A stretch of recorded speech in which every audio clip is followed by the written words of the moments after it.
हक्काचं नाही, कुणाच्या बापाचं पाणी आमच्या हक्काचं नाही, कुणाच्या बापाचं पाणी द्या, पाणी द्या, पाणी द्या, पाणी द्या, पाणी द्या, पाणी द्या, पाणी आमच्या हक्काचं, पाणी आमच्या हक्काचं। असताना एका महिलेला चक्कर येऊन महिला देखील पडलेली पाहायला मिळते। मुख्य अधिकारी एवढा मोठा मोर्चा नगरपालिकेला धडकलेला असताना गैरहजर राहिलेला पाहायला मिळतोय।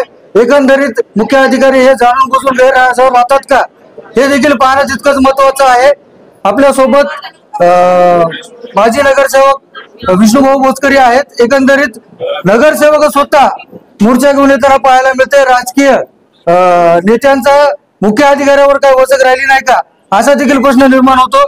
भाऊ, तुमच्या सोबत असंख्य महिला या मोर्चा धडकलेला पाहायला मिळतोय, काय काय मागण्या होत्या तुमच्या? आम्ही आज सोमवारपेठ गणेशपेठ वासियांतर्फे महिला आणि पुरुषांनी नगर परिषदेवर घागर मोर्चा आयोजन केलेला होता। आम्ही कालच सीओ साहेबाला इथं सूचना दिली की आम्ही उद्या मोर्चा घेऊन येत आहे। सीओ साहेब म्हणजे मी असलो तर ठीक आहे, नसेल तर आमचे इंजिनियर साहेब आहेत, पण जवळपास 1 तासापासून आम्ही नगरपालिकेत थांबलेलो होतो। सीओ साहेब चव्हाण आत्ता आपला इंजिनियर साहेब चव्हाण आत्ता आले। आमची नगरपालिकेला एक विनंती आहे की गणेशपेठ, सोमवारपेठ आणि पूर्ण वसमत शहराला 4 ते 5 दिवसाला पाणी यावं ही आमची मागणी होती। आम्ही आता इथं चव्हाण साहेबाला बोललो, चव्हाण साहेबांना आम्हाला सांगितलं, आश्वासन दिलं की मी या पाण्याचं नियोजन लावतो। आमची त्यांना एवढीच विनंती आहे की गणेशपेठ, सोमवारपेठ आणि वसमतवासियांना 4 ते 5 दिवसात पाणी भेटावं। सीओ साहेबांना आम्हाला परवाच्या दिवशी बोलवलेले आहे, सीओ साहेबांशी चर्चा करू। जर यांनी आमची व्यवस्था या 4-5 दिवसात नाही केली तर आम्हाला याच्यापेक्षा पुढे मोठा मोर्चा काढून नगर परिषदेवर मोठा आंदोलन छेडावं लागेल। ही आमची एक सीओ साहेबाला विनंती आहे की पुढचा मोर्चा या ठिकाणी धडकू नये, त्यासाठी आमच्या सर्व वसमतवासियांची, गणेशपेठवासियांची, सोमवारपेठवासियांची पाण्याची त्यांनी व्यवस्था करावी एवढी आमची विनंती आहे। नसता नाईलाज असतो आम्हाला याच्यापेक्षा पुढचा मोठा मोर्चा काढावा लागेल ही आमची नगर परिषद प्रशासनाला विनंती आहे। नक्कीच आपल्यासोबत आणखी काही रहिवासी आहेत। तुमच्या कॉलनीतील एका महिला मोर्चाच्या सहभागी झाल्यानंतर मुख्य अधिकाऱ्याची वाट पाहत असताना चक्कर येऊन पडल्यात, काय सांगतो? आमच्या गणेशपेठ भागामधून आम्ही मोर्चा घेऊन आलो। मोर्चा घेऊन आले असताना गणेशपेठ भागामधून आमच्या एका महिलेला चक्कर आली।